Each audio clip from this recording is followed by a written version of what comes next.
Hello world, from whichever time zone you're catching me from. My name is MD90. Welcome to my YouTube channel. If you're not subscribed to the channel, make sure you hit that subscribe button, turn on the bell notification to all so that you do not miss the uploads that come up. And the easiest way for you to navigate the channel is to head to the playlist. You'll find videos curated for you based on your interest. So if you're interested in the Kutika podcast, you'll find the playlist for that. For news and trends, there's a playlist for that. Exclusive with MD90, a bunch of playlists that are created based on your interest. So the easiest way to navigate the channel is head straight to the playlist and you'll find what you're here for. Consider becoming a member of the channel.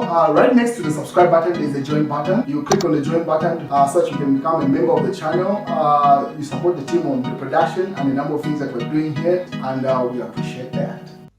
Well, the Republican Vice President, Tayana Lumango, has been on duty, and one of the tours that she was taking just a couple of hours ago, she interacted with a baby that was abandoned, should have been thrown. The details are not known, but the baby pretty much was abandoned and was picked up.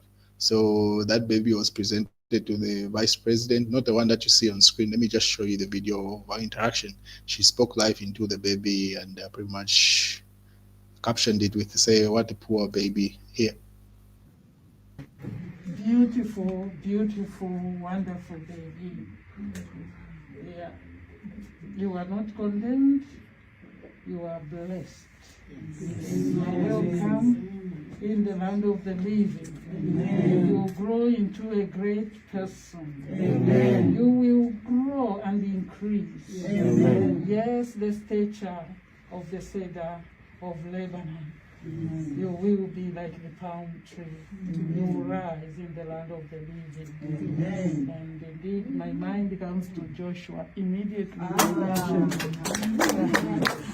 Joshua, washed by the Lord, the priest. Joshua. God bless you, Joshua. So that was the interaction of the Vice President with that baby that was abandoned.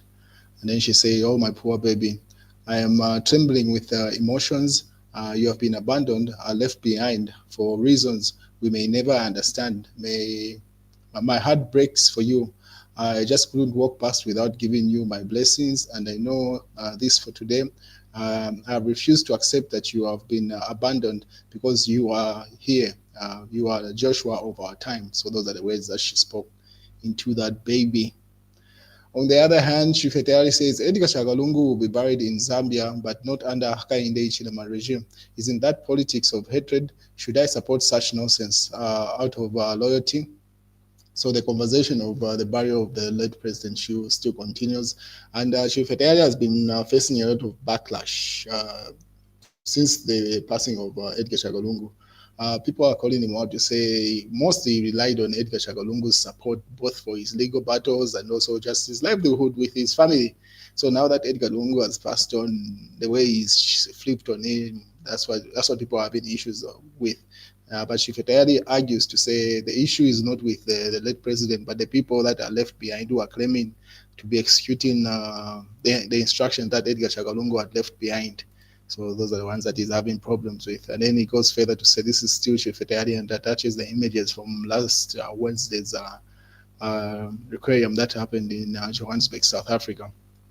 And he says, the problem is that some people start political shenanigans, and when some of us don't agree and hit back, they play victim, accusing us of being uncouth. Let's be fair. So it seems like it's been getting to him, how people are jabbing at him. But the argument is on solid ground because you even see the interaction that happened in his comment section. People called him out. And then he goes further saying, unfortunately, politics can be cruel because if you slumber, you might be one of the people to pay the ultimate price. So we bring out best we have to fight back. So he says he's been jabbing at the opposition as a way to stay relevant mostly. That's what his argument is. And then Frederick Ngulube tells Shifetayari, says, sometimes boy, you behave like an uncouth person. Come back to your senses. And then Shifetayari acknowledges to say, yes, it's true. At times, because at times politics calls for that. So he says it behaves in that way as a way of staying relevant. And then It goes, and then someone, Ruth Churu, tells Shifetari, say, pray you do not die in exile. He tells Shifetari, and he says, whichever way or whatever, whether I die, I will be, I will be dead. Um, and then he goes further to say, no, and no one will make any fuss about it. But of course, I will be buried in Zambia. So he says, whether he dies wherever he is does not matter. But the fact is that his body is going to come back into Zambia. And then Mwila Mwansa told Shifetayari to say, during good times, a lot of friends know you, but during bad times, you know your friends. Shifetayari, you are that good friend, Edgar Shagalungu. You were that good friend to Edgar Shagalungu when he was alive, and you are that bad friend when he is gone. You are trying so hard to impress the new Dawn UPND government, but voila, your loyalty is to your stomach, politics of the belly, shame. And then he goes, Shifetari responds to that. He says, Edgar Shagalungu wants to be buried, and this it's those people that don't want that. They are playing politics with his body. So he responds to that. On the other hand, the permanent secretary for youth, Chamafumba, has finally responded. If you know, Pilato was a very strong advocate for the voiceless, pretty much during the PF regime. So people have been hitting at him to say, ever since he was appointed as PS, he's been quiet and pretty much he's no longer the voiceless. The voice for the voiceless. So he finally addressed that issue. So Pilato says, Pilato explains silence on public issues, cites new road demands problem solving. So Pilato's explanation is that, and let me just give you one more from Chief Etari. For those who believe, no explanation is needed, but those who do not believe, no explanation is enough. So Chief Etari is still having the back and forth. But this is what Pilato had to say. Fumachama, widely known as Pilato, the permanent secretary for the Ministry of Youth, Sports and Arts, has addressed public inquiries regarding to his perceived silence on national issues since assuming his government role. Chama, a prominent Zambian musician and activist, prior to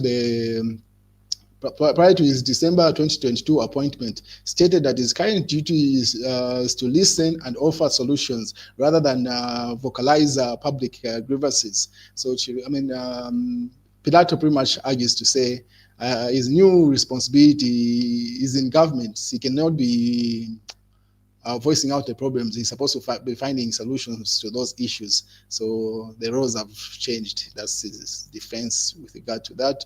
What is KBF put up the Tonse Alliance press briefing that they had before they flew back to Zambia from South Africa. And then he put up an image. There's been this conversation that has been going around to say Edgar Shagolungu somewhat had left KBF to take over the Patriotic Front and the Tonse Alliance leadership, to which Raphael Nakashinda disputed to say the late president did not appoint any individual, he did not anoint any individual. Every person has to fight their own battles if they want to take over the leadership of the Patriotic Front and also to be at the helm of the Tonse Alliance. So KBF has never publicly admitted or stated to say he's the person that was endorsed by Edgar Chagolungu, but the conversation in the grapevine has been that to say he's likely to take over that. But the question is, will the other leaders within the Tonse Alliance endorse him as their candidate? If not, then you expect a split and each individual for himself. You expect Fred Membe to run on his own. Harry Kalaba is already running on his own. Just the recent ended by-elections in Lumezi, Citizen First with Harry Kalaba had their own candidate as opposed to having a united candidate behind the Tonse Alliance. So I do not see a proper endorsement coming from the other political parties. They just have to go for it if they were to endorse KBF. Then Mao Sampa also weighs in on the barrio stoppage. But at this point, we just have to wait for the verdict or the court hearing, because we've got one that is coming up on Thursday this week and Friday, and then the judgment is likely to take place on the 18th of July. So let's just wait at this point. It seems like the agreement between the Lungu family and the government has not come through, which the Attorney General was hoping for. That in as much as they've got that court case going on, They were hoping to have a conversation behind the scene and then probably come to an agreement, but no talks of that nature have been made public at least. So as things stand of this day, things are still the same, the way they were from Wednesday. Then in the news diggers, we have too many holidays. Hakainde Ichilema. People want to sit and do nothing. So the president is addressing to say Zambia has too many holidays. They need to. And then the Ministry of Information and Media put up a list of some changes that have been made to public holidays. So permanent secretary to the, Secretary to the Cabinet, Patrick Kangwa, put up this memo. It says a press statement for immediate to this, following the Convention of Government notice they put up there. And then in regard to Heroes Day and Unity Day, we will be commemorated on Monday 7th and Tuesday 8th July 2025, respectively, as opposed to 30th June to 1st July 2025. So those are changes that have been made to those public holidays. Take note of that. And then the rest look like they stay the same. So pretty much some holidays are likely to be scrapped off or moved around. Too many holidays for a nation. That's from the Republican president, communicated by Patrick Kangwa, Secretary to the Cabinet. We should never forget that the Constitution was written to restrain, wasn't written to restrain citizens. It was written to restrain government's behavior. That's according to smart egos there. And then the mass newspaper say Kasune Kabesha must go. They have failed to advise President Hichilema, says Mkandira. So Mkandira is one of the lawyers that had filed that bill, that lawsuit against Bill 7, which was in their favor a couple of days ago. So they are saying the Attorney General and Minister of Justice should be let go or fired.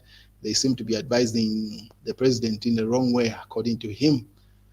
And then Sunday Nation says Tonse moves to nullify Lumezi vote. So it seems like there will be a court case coming up with regard to the Lumezi by-elections, which the UPND won.